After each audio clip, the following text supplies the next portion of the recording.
I was walking down the street one day. Hello and welcome to the Queen Amina Show. I'm super excited today because I am not ready. I have to run because I know all my great guests will be waiting. So I'm here and we're going to have a fantastic show. Trust me. Why? Because the Holy Spirit is going to take over and God is going to help us.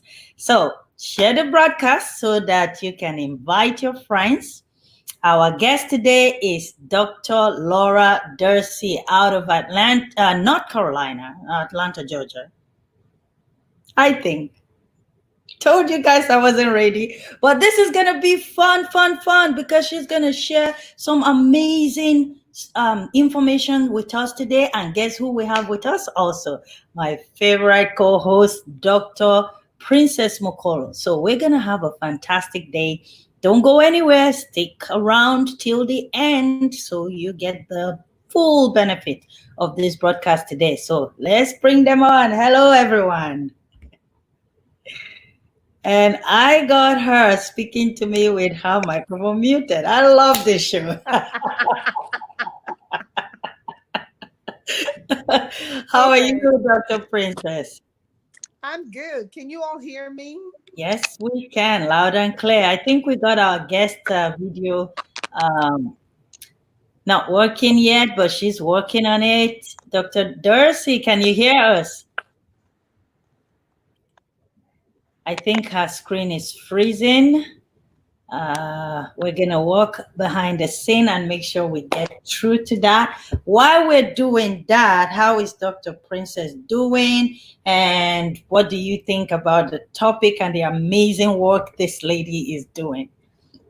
I I'm am. doing great to the glory of God, only by His grace, only by His Right. grace. And we cannot emphasize enough the opportunity that people like Dr. Dorsey bring to our world, where we know that not everyone can afford higher education at the astronomical cost that it Mm, portends to go to school. So having someone that will help you with information, tips, and all that about scholarship opportunities, sponsorships, that is an invaluable, contribution to our young people's lives.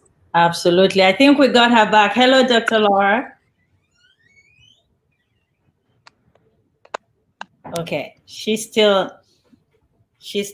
working on her video. I can see her behind the scenes. So once she's ready, I'm going to bring her on. Yes, talk about values to our young people. Um, Yeah. they are the future of tomorrow. And the truth is, whether you like it or not, we got to find a way around building them up.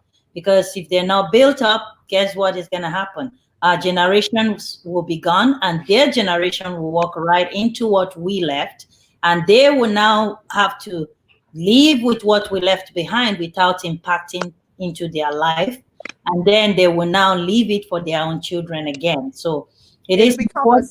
cycle of poverty if we're not able to, have the kind of opportunities that she offers for people to improve themselves, get Absolutely. higher education at, zero or no cost or low cost because someone somewhere is providing a scholarship. And very Absolutely. often, these scholarships are available, but we don't know how to do the research. We don't know how to find them. So we need experts like her to show youths and their families the way. Absolutely. Let's see if we got her back. Dr. Darcy?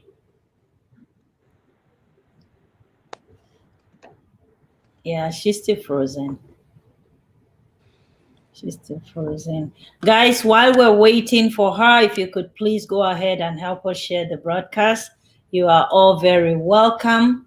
And I am going to take a minute here also to share the broadcast because I want many mothers out there to get this information, especially if she's in your location.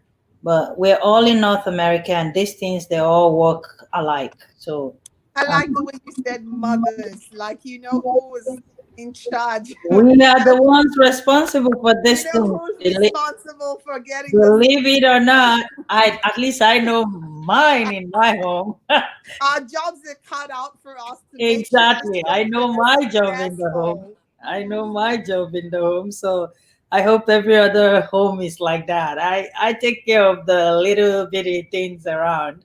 You And are the chief operating officer. that's right. I like that. Okay, so inviting people. Facebook, what are you guys doing? Are we live on Facebook? Yes, we are. I'm, Awesome. I'm talking to them. What are they See, doing? I'm trying to make sure I'm not wasting my smile. You can see I'm trying to just let everyone know the joy is a flag flown high from the Right.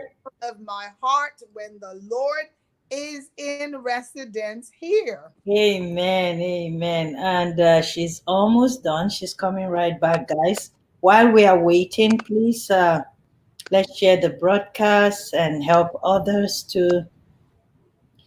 I found something that is very effective hosting a watch party.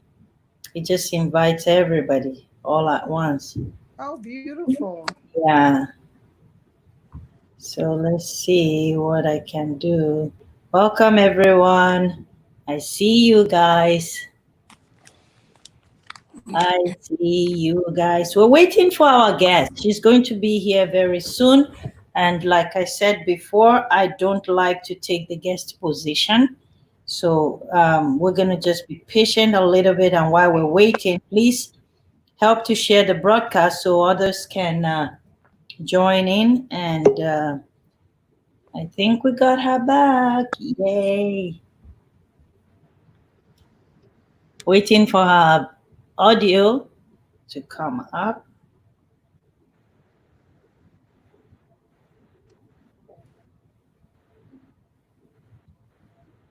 Did we get her?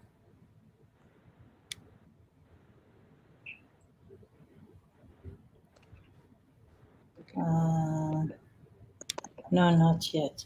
So while we're waiting for her, I am going to walk you guys through what is going to be happening on the Queen Amina show. Super excited about all of this.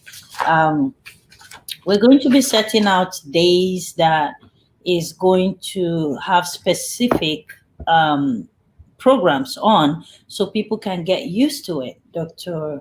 Mokolo, right?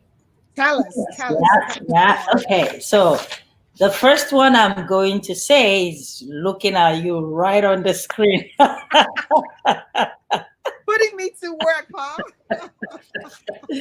So every Tuesday, guys, we are going to have our precious Dr. Mokolo teaching us how to become entrepreneurs.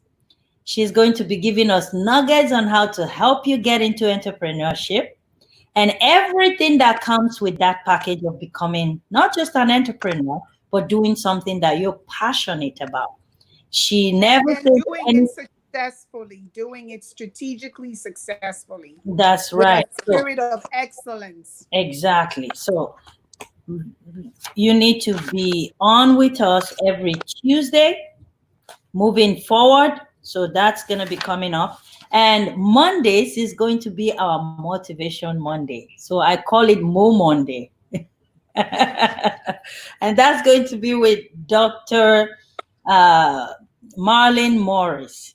Great, great, great woman of wisdom. So you guys stay on that. She's going to be bringing topics that will help you get ahead in life. Our platform is a platform not for trending news. And I keep saying that. We don't want to share trending news. Some people are doing a fantastic job of doing that. CNN, especially. So go there for that. But here, when you come on our show, you're going to learn, you're going to gain knowledge, you're going to be empowered, you're going to be equipped so you can go out and win like the champion that you are. Right, Dr. Princess? Yes, ma'am. Oh, Yes, ma'am. she's behind, but no video. Dr. Dorsey, can you hear us? I can hear you. Can you hear me? We can hear you, but we can't see your face. So do you want to go on audio? It's fine.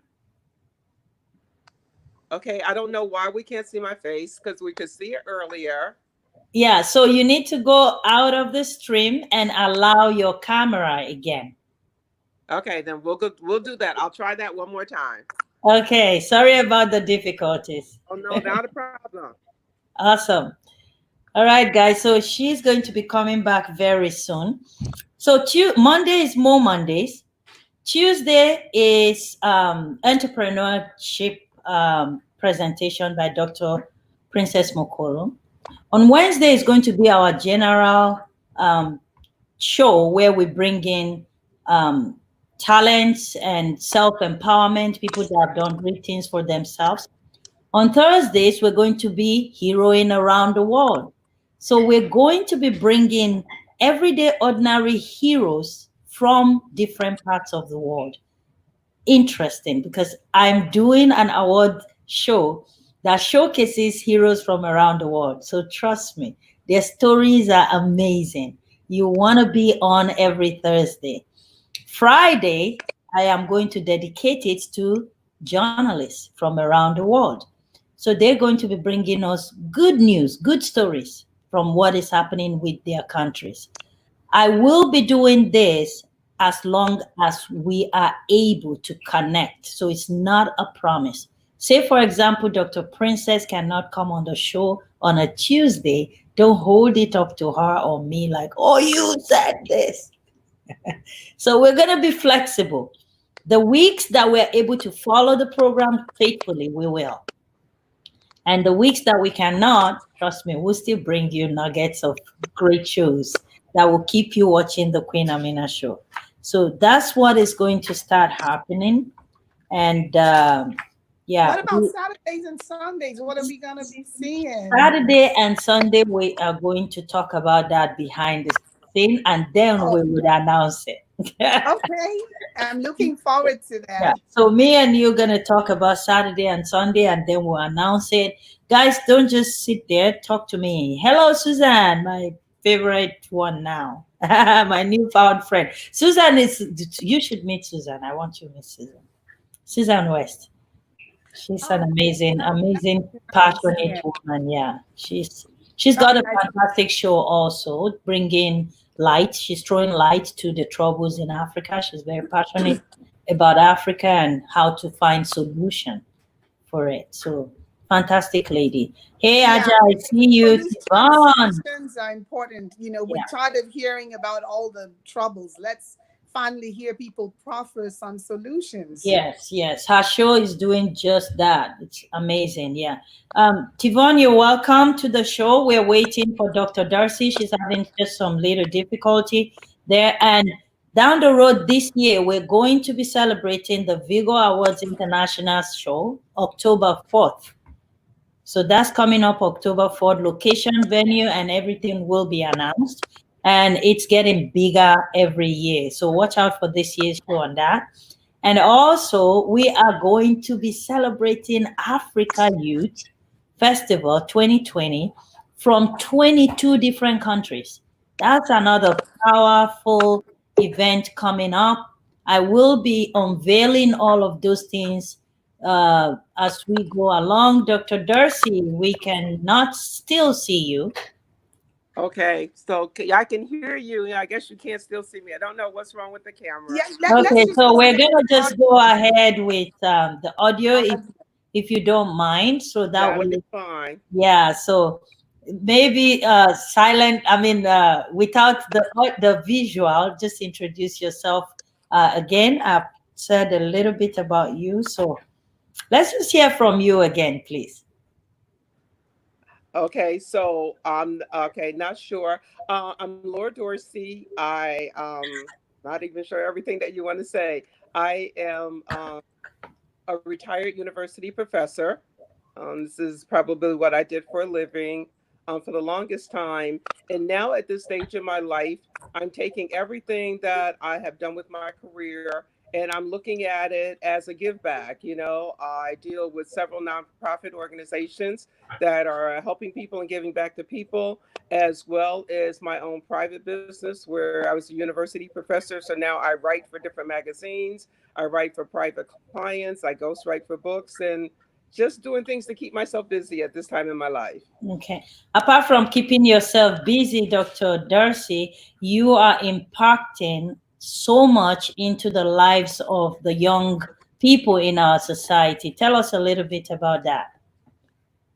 Infinite Scholars Program. Infinite Scholars Program is probably my greatest joy, my passion, and hopefully this is my legacy and what it will be when, when I'm gone and people look back at that. Infinite Scholars Program is a nonprofit 501c3. And what we do is that we facilitate scholarship fairs across the country. Now, a scholarship fair is a little bit different than a college fair. At a scholarship fair, we actually have universities that are talking directly with the students about colleges, about scholarships. They're not just giving out information, they're looking at scholarships. So, for example, if a student came to a scholarship fair and they had all of their transcripts from high school and they had their SAT score, they could go up to a school like Virginia State University and say, "Here are my scores." And Virginia State to say, "You know what? You are so good. We're going to be able to give you a scholarship right on the spot. You are eligible for $50,000 scholarship." And the student can walk out the door that night with 6 or 7 of those. They can go to Virginia State. They can go to University of Missouri. They can go to Saginaw State. We usually have about 40 to 50 colleges there, and they can actually go and talk to the college reps about scholarships, not just information about scholarships. You have facilitated up to $4 billion with a B for students. Yes. I'm so excited about that. How did you guys get to do that? You know what? I don't. I take no credit for it whatsoever. Our CEO, Mr. Owsley, in about 2003, he was an English teacher actually out of Ferguson, Missouri, where everything happened in Ferguson. And as an English teacher, he was working with a lot of minority students and saw that the students wanted to go to colleges. And so some of the colleges came to him and they said, "We're looking for good minority students because colleges want diversity. We're good. We have money to give away. We can't find any minority students to give it to." He's like, "You must not know where to look because I got a whole classroom full of them." I And so love he that. invited the colleges to come to his classroom to talk to his students. And that one event in Ferguson, Missouri in 2003, now we do the same thing in 27 cities across the East Coast and the Midwest. 27 cities. Yes. A lot of youth must have benefited from a lot of these things. So let me ask a question then. What do you say to many of our youths out there that are saying we don't have opportunity? This is why we cannot make it to school. What do you say to them? The thing about opportunity is that you have to have access to opportunity. And not only do you have to have access to opportunity, you have to have the desire to want to do that too. I love We, as much as we do this in 27 cities across the country, there is still $8 billion worth of scholarship money that goes unused every year because people don't apply for it. They don't want to put in the work. They don't want to fill out the application. They don't want to write the essay. You want it handed to them, but you have to have some skin in the game. So for students who say that I don't have access, I don't want to go, I'm like, you're just not looking in the right direction. So for is this available for just any student across America or just in your neighborhood? No, it's available to any student across America. And then, in fact, with Infinite Scholars Program, you don't even have to actually attend the scholarship fair. You can actually go on the website. There's a online component called More College Offers where you can fill that out, and we'll send your application to over 300 to 400 different colleges or whatever who are looking for students. So you can be anywhere, and be able to go into our platform. But the key to our success is having the colleges and the students talk face to face. Because if you just fill out the application, you're just a piece of paper with a name on a piece of paper. And our scholarship fairs, that reps get to know you. They get to see you. You get to tell your story. And that's what it's all about, is telling your story. Amazing. I know the answer to the question I'm going to ask you, but I want a lot of us to hear it from you. Um, Building these youths up in, especially in these days, in your opinion, what do you think? How do you think this will impact our world today? How important is it for us to build up our youth, get them to college, get them to study? What are some of the benefits you think will come out of this in the long run? One of the things that we talk about now is that in this day and age in which we're in, and we have the protests and we have systemic racism or whatever. Systemic racism didn't just happen today. For most of Mhm, us, we're old enough to know that it's been going on for years. And how do mhm. you cure that? My thing is like, and I don't do this. Anybody who's doing the protest, I agree with Black Lives Matters, all of that. But I also agree that Black education matters, because you can't go into a corporation and become CEO of a corporation if you don't have the education to get there. You can't go into a business and say, I want to own a business, if you don't know how to put together a business plan. So if we want our kids to be successful, we have to give them a firm foundation. And I'm not saying that they need a 4-year college education, a 2-year college education, an electrician, a plumber, or anything. But the fact is that you got to do something That's right. in order to be part of it. In order to have a seat at the table, you have to do something. Wow. I love that. And I'm a big promoter of, you want to have a seat at the table, you got to do something. And Yeah. a lot of people are saying the Black youths are lazy. What do you have to say on that? I'm not going to say that Black youth are lazy. The thing is that if we haven't created the foundation that says that you have to work for something. When we were coming up, and again, I'm a little bit older. When we were coming up, our parents told us you had to work in order to get something. We have a lot of young people right now who have been given access to so much and haven't had to do anything in order to get it. And so if you keep giving people something or whatever and there's no accountability to it, yes, that's fine. But what happens is that when you get out into the real world, that's not what the real world is about. They want you to be able to do something in it. So it's not about that you're lazy. It's like, what's your value system? What do you want to do? If you ask a lot of our young people, what do you want to do when you grow up? A lot of them say, I don't even know. But then there's so many of them. And those are the ones that we're trying to reach that say, I want to be a teacher. I want to be a lawyer. I want to be a doctor. I want to be an astronaut. I want to be an educator. And for those are the ones that I'm trying to reach. We're not going to reach everybody. I learned that early on. You're not going to reach everybody. So for as many students as we reach, there's probably 10 of them out there that we're not reaching. Okay, so when you say some of the students, the youth, when you ask them, what do you want to become in the future, they said they don't know. What do you think is a solution to that? Because I have a lot around me that even at grade 10, Dr. Princess, you spoke about this one time, that if a child from grade 9 to 12 still don't know what they want to become, there's an issue there. So do you think that the parents played a big role in this part by not guiding the children into what they would want to become in the future? And if yes, how can we bring solutions to that?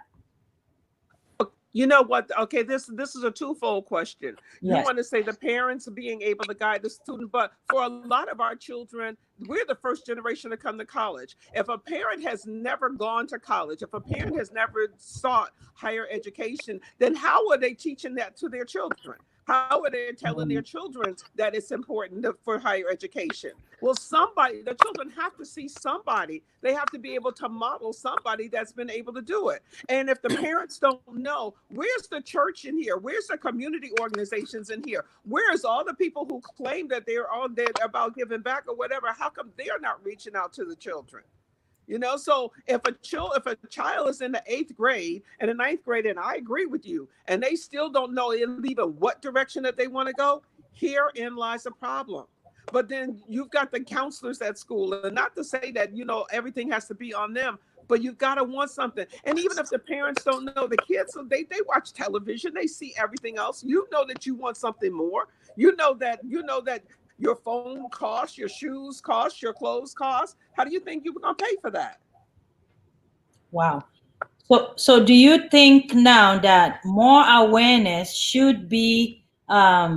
should be out there. I mean, people should create more awareness and helping the youths to guide them, like maybe put up workshops, even for the parents, so that they know how to guide their children at home. Do you think that is going to be a place of interest for many? I think that that's a place of interest. One of the things that I always think is very important, it worked in my household and it works when I'm trying to talk with people, is that there's an assessment test. Students are always online doing something or whatever. There's a career assessment test, and you can go in and answer. Sometimes it's 10 questions, sometimes it's 20. It depends on what. And it says, based on your likes, with the things that you like and dislike, you can do a career assessment test. And it's like, based on your answers to this, you're going to be good in banking, or you're going to be good in, legal field. When this, I didn't have this until I was later. I went to college to be an elementary school teacher. And when I went to college, I realized I really don't like other people's little children. Elementary school wasn't my thing, but that's what I was going to do because that's what my mother thought. But I took an assessment test actually as an adult, and it said, you're great with numbers and finance. You will be good in banking. I turned around and I went to business school. I graduated and I went into corporate America. I was a securities trader for 20 years. That's not what I thought was going to happen. But that assessment test said I was good at banking and finance. That's how I ended up in corporate America. How do we find our assessment test? It's online. You can go online. There's dozens of them. Career assessments. There's dozens of them. And Oh, I encourage a lot of our youth groups, our youth organizations, our church groups, or whatever. Have your eighth grader take an assessment test, because if you know where they want to go, then when they go into high school, you know what classes that they should be taking. You know exactly that all of our students should be taking a foreign language class, in high school. They don't always do that. wow, that's an eye opener right there. That we should encourage our children to take a foreign language assessment class. Confession 101. My daughter was interested in French language, and I'm like, hey, do something else. So yeah, no, that is important, because you can never fail with a second language. When you go for for a job search with two foreign languages, you'll be on the top list of choices Abs- in a abs- company for sure. Absolutely. I have that experience, so I know exactly what you're talking about.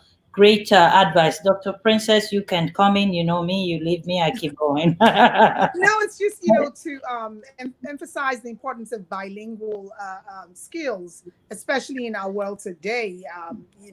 You can hardly go into a banking environment, office, and doctor's office without just taking for granted that there's someone that speaks a second language. So I totally Actually, I agree. was in the bank two on Monday here, and I was supposed to be sending something to a French country, and the document that was sent to me was all in French. So the teller couldn't read it, and I had to interpret it. And actually, she was looking for someone in the bank that speaks French. So I said, "Oh, no, no, it's okay. I'm not 100% good at it, but I can do French." So I explained it, and that was very helpful. So yeah, Dr. Darcy, we are just agreeing with you that encouraging the youth to learn a second language while they are in school is super super important. Thank you so much Um, for that. yes, Dr. Josie, I do have something I'd like you to speak to. You talked earlier about the essays, and I do career counseling for some of the schools in the the local school district here. And I totally agree with you on how there's so much money that is left on the table because young people will not even stress themselves to do the essays and do the whatever other eligibility requirements there are. What can you say to young people about preparedness? Not waiting till that scholarship application is, the deadline is so close.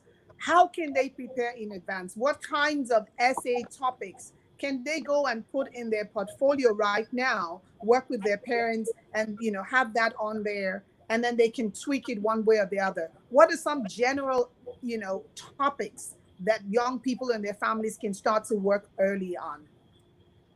Well, one of the things that the essays are looking like now, before the essays used to be very specific. Right now, the colleges want the students to write the essay about themselves. Tell me about your life. Tell me about you.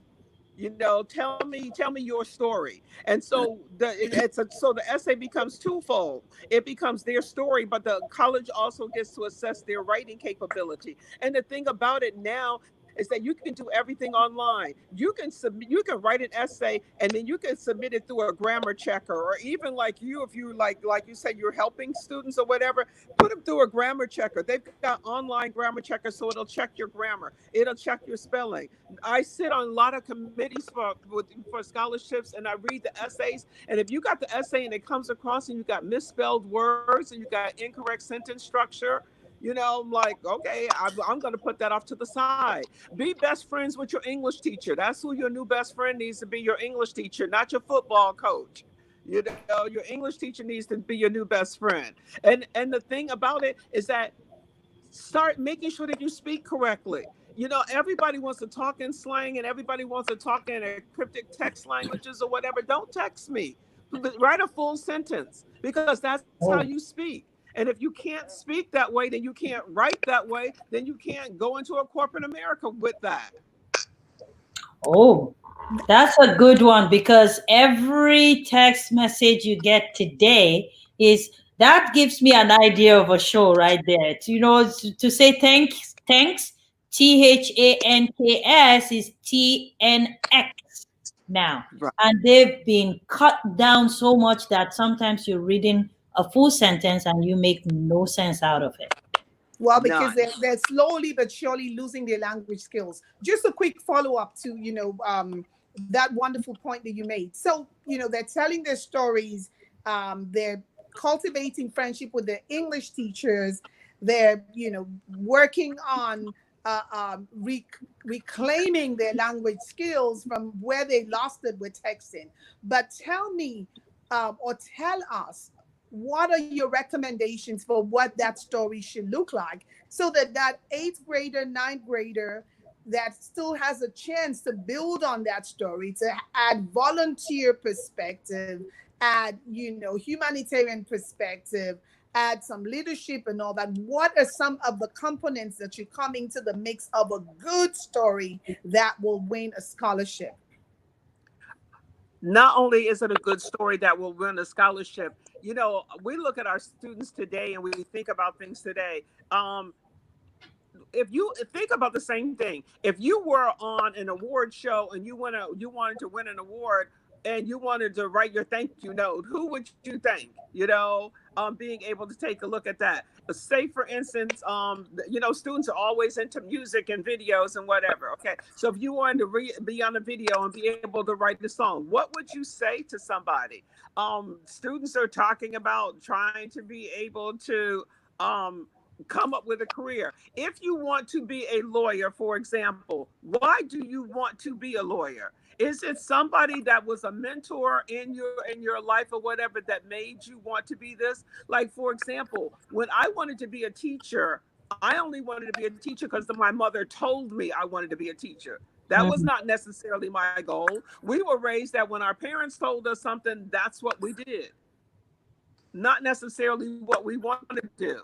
So if you want to be a teacher, if you want to be a lawyer, if you want to be a doctor, if you want to be anything, tell me why. The answer is ask why. Because psychologists say if you ask why 6 times, you will really get down to the real basics of the conversation. So your essay should be why. Why do I want this? Why do I want to go to this college? Why do I want to study this? Why should you give me money? And what will I do to give back with the money that you give me? Wow, amazing. So, when you talk about the youth writing essays and talking about what they want to become in life and how their parents tell them what they should do, my question then is: a child, how can we at the same time use the same kind of influence to encourage youth to get into skill works? Because it's like a child comes to you now and said, "Mom, I want to become a mechanic." From my African background. I don't even want to say. Like, if a child comes and say, "I want to become a hairdresser. I want to be a mechanic. I want to be a truck driver. I want to be a railway cleaner." These things, through the COVID-19 pandemic period, we saw that these are essential workers now. How can we incorporate that in the family values of teaching our children that you don't have to be a doctor or lawyer or a nurse to survive? That there's dignity in labor, that there's dignity in all professions. Well, one of the things that I'm always a fan of is internships or mentorships. Okay, so if you have a child that comes and says, "Mom, I want to be a hairdresser," well, guess what?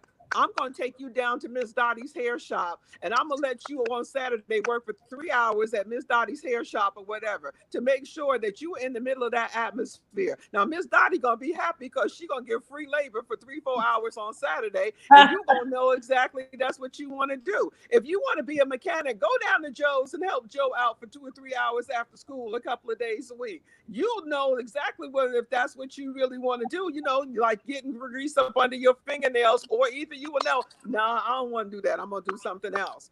Internships, mentorships, take them to somebody who actually does something. Let them see themselves in that particular job, career, atmosphere. Super, super. Thank you so And much. let me just add to that, and that's where retired professionals and even those who are still active, that's where we have a role to play in giving back. We need to go back to the elementary schools, go back to the middle schools, to the high schools, and recreate a realistic job preview. Let's have career days where professionals come and talk to the students about what it means, a day in the life of a lawyer, a day in the life of a plumber, a day in the life of a mechanic. And we start from there, and then we look for the internship opportunities, like she said. And then we also even attach these young people to mentors. And then we put them out there in the summers and the short breaks to actually go into corporate and into this different industry settings and have the realistic experience of what this job looks like before they begin to invest so much of their passion in what they think that they want to do. So yes, very important. Yeah, and also, just to add to that, is I believe so strongly that when you are flowing in the place where God really wants you to be, you would prosper regardless of how or where you are. A lot of times people are in the wrong profession and they find out that they are kicking and screaming through each day just to get to work and come back. When I see some of those posts online saying, "Thank God it's Friday," I look at it, I'm like, okay, thank God you are not in what you are doing, because you wouldn't want Friday to come if you're working in your passion. So it's super important, mothers, fathers out there, guide your children into their passion, not what you think they should be doing. It's always very misleading. Later down the road in their life, they must have wasted a lot of time, even though no knowledge is wasted, but they must have wasted a lot of time. You see some children become a nurse. Down the road, they are on social media being a broadcaster, or they become a doctor, and then they end up an actress or a writer down the road. So the money they're going to use to start what they don't believe in, but just to please mom and dad, if you invest that money and let them do exactly what they want to do, you will not just have a happy camper, but you have one that could become a mentor in that area for another child. So you duplicate goodness and strength right away, instead of letting them drag through life for 4 or 5 years. Then they get into the job section and say, "No, I don't like it." Start building on a different career. It affects the family setting too, because maybe within these 4 years now after school, the child got married, have a baby, and now she's pursuing another career, therefore dividing her attention from the family to building a new career, and then trouble comes. So a lot of these things that happen, they're all connected. The moment we begin to lay proper foundation, bringing these youth, these children up, you will see that their life will sail a lot easier than what we had. So parents out there, you have the opportunity to listen to broadcasts like this. Don't come on the air on air with us like it's an entertainment platform. No, these things are serious. If you don't have children yet, you're gonna have children. If you have now, go and reset whatever place you think that you're not doing the right thing, or you're doing not enough, or you're doing even more than enough. Go and reset so that you make your life easy and you make the life of the children easy, right? Yes. So back to Dr. Dorsey. Can you speak a little bit to the scenarios where, some parents, maybe like you said, the child is the first generation to go to college, but there's often this misconception that, it has to be a 4-year degree or nothing else. Can you speak to the value of, community colleges? And in particular, I have found students that um, there's money available. There's government grants, and there's free money that could cover, a 2-year degree, and then they leave that, and they go into a 4-year program. They're going to a school that is more expensive than they need to, and at the end of the day, they have 2 years of college, 3 years of college, and they couldn't complete it because they made the wrong choices as far as matching available grants, available scholarship to the opportunities and the cost of the education. That's a wide question, but I just want you to talk about the value of starting with a community college, transferring those credits, starting where you can afford it with the resources that you have. Well, let me first say that I'm a huge fan of community colleges. But what I'm a bigger fan of is the fact that a lot of the high schools now have something that we didn't have when we were in high school. It's called dual enrollment. Dual, The exactly. student can be taking college classes exactly while they're in high school. They also have, most of the schools have like tech programs. And so while you're in high school, you could be actually learning how to be a hairstylist. You could be learning how to be a mechanic. You can be Right. learning how to be a plumber, because they have, so in the high school. So it's important for our parents to know exactly what classes your child is taking while they're in high school. And what happens is that these AP classes, these advanced placement classes, these dual enrollment classes, you can't wait till you're in the 12th grade to do that. I tell any parent, when your child goes to high school in the ninth grade and they bring home that list that says, here are all the classes I'm taking. If you don't see an English class, a math class, and a foreign language class in there, you need to go back to that school, or the child needs to go back and go, my mama say these classes are not enough. I can't have football and weight training and lift training and don't have English and math. That's not enough. But it's for our parents to know. So our parents, for especially those ones who haven't been there or whatever, go to parent teacher conference.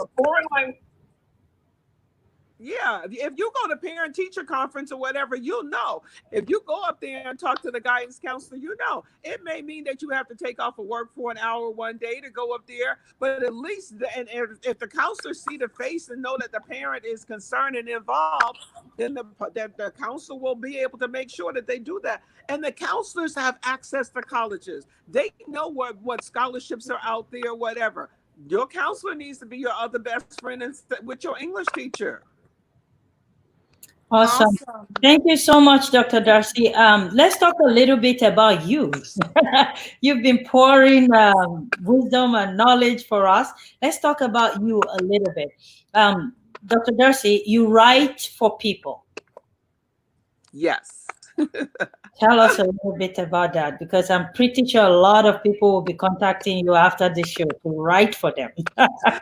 Okay. So what I've done is that for 20 years I've been an educator in the university system. I really found my passion in education. Um, I was in corporate America, and the typical six-figure salary in corporate America, raised two kids, and that was all well and good. But like you, like you were saying, there were some days I was glad Friday was here, because it had been such a stressful week. When I found my passion in education, and I was a teacher part time, I was looking forward to Fridays and Saturdays because I had classes on Fridays and Saturdays. I made less than half of what I made in corporate America as a professor, but I loved it. I would go to work free for every day. I was going to be there early in the morning for my students. I was going to be there That's when right. class was done after school. My husband would say, "Why are you the last person to leave every day? Why all your students there talking to you or whatever?" Because I absolutely loved it. I absolutely loved it. So when I got to the point when I'm retiring and I'm like, okay, I've been teaching English, I've been helping my students write. What do I do now that I'm like an old lady and I'm not working anymore? I'm teaching less and less and less. And so I found that people now in this new age, they were creating websites and the websites had misspelled words on it. They were sending out emails and Facebook posts with incorrect grammar. I'm like, really? Where they do that at? And so what I did is that when I came here to DC to live with my daughter, she's like, why don't you just create a business where you're helping people that need help, just like you were helping your students. Now you just help other people. And so we did. So that's the website that we have out there. So I write for 3 different magazines. I write articles on what they want. This is my idea of protest. I can't march nowhere, so I'm gonna write something about it. I have a client just right now that she had a new job. They needed, on the website, on the new company, they put a bio out on the website. She was like, Laura, this needs to be 250 words. Can you please put something together on for me? I did that and I sent it out to her last night, so they could be out on her website, for the new one. So like somebody will like, okay, I need a press release put out, about who I am. I'm a great storyteller, so I can take a few words and I can create a story like, that you've been doing nothing. So I've been doing that.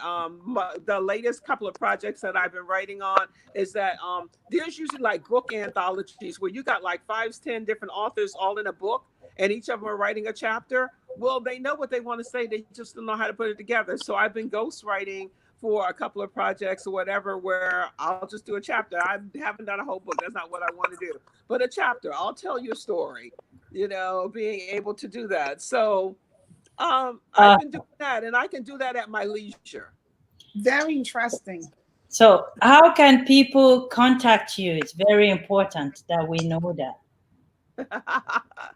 So you have, I don't know if you posted my website, but it's you can contact me at laura@lauradorsey.net.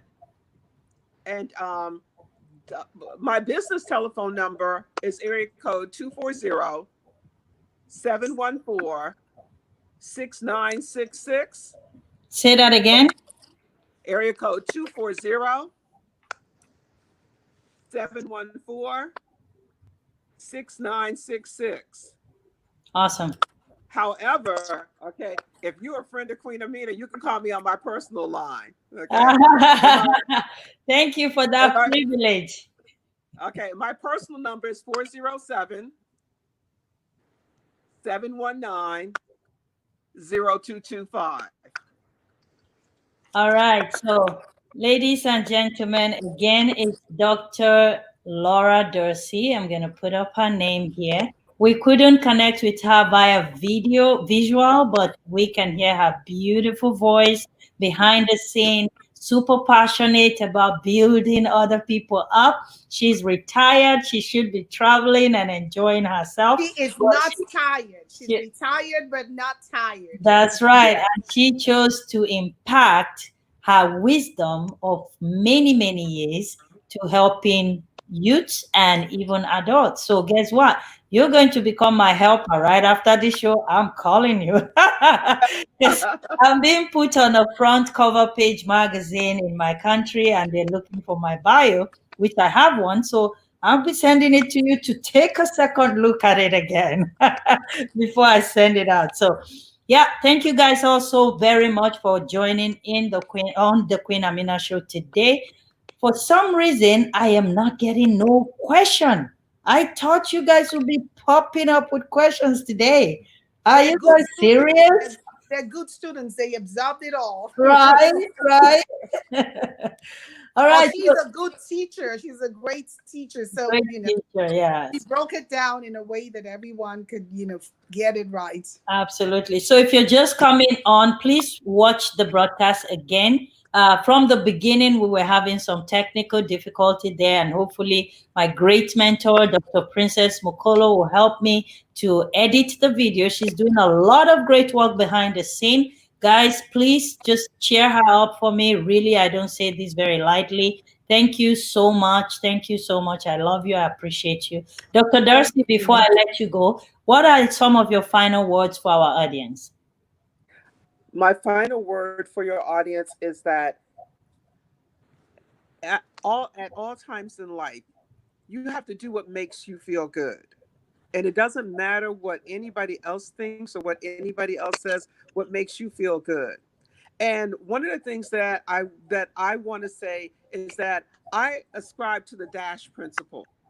So the dash principle says there are 2 dates in your life. There's the day that you're born and the day that you die.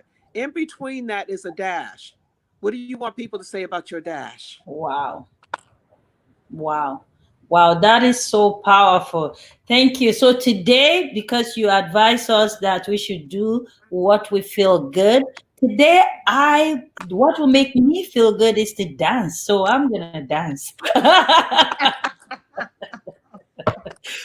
Anyways, thank you so much, Dr. Darcy. We will be in touch with you. Thanks for your time. We love you, and we pray that God will enlarge your coast and add more wisdom for you and keep you for many, many, many more years in good health and strength and wisdom so that you can impact, on many, many other people before you go back home to meet your daddy, which is God. So thank you so, so very much for today.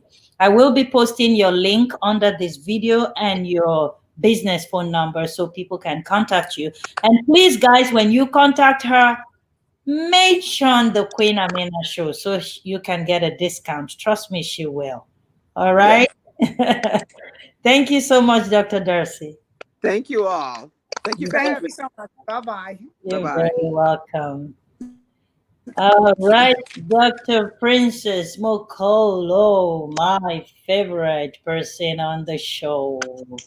So tell me, when she said, before we have only 8 minutes, so quickly, when she said, do what makes you feel good, that's a big, huge statement because if it makes me feel good to blow up somebody's head, I'm just saying. No, no. It has to be. It has to be good. Utilitarian Like good for the good, general. okay. Yeah, It we has need to to be good. clarify Good. that because somebody's gonna say Yeah. on the Queen Amina show, they say just do what makes you feel good. And she actually qualified it. She says it shouldn't be about what people are prescribing for you. It should be about you in terms of what goes with your vision, your value, and yes, good, good. Just good, good. Because if you talk of values again, we can get into another whole new fiasco in talking Good, good, about. good, good, good, all the So way to yeah, infinity. so this platform is for good news, and when you come here, do good and make yourself feel good. How about that? The 3 Gs.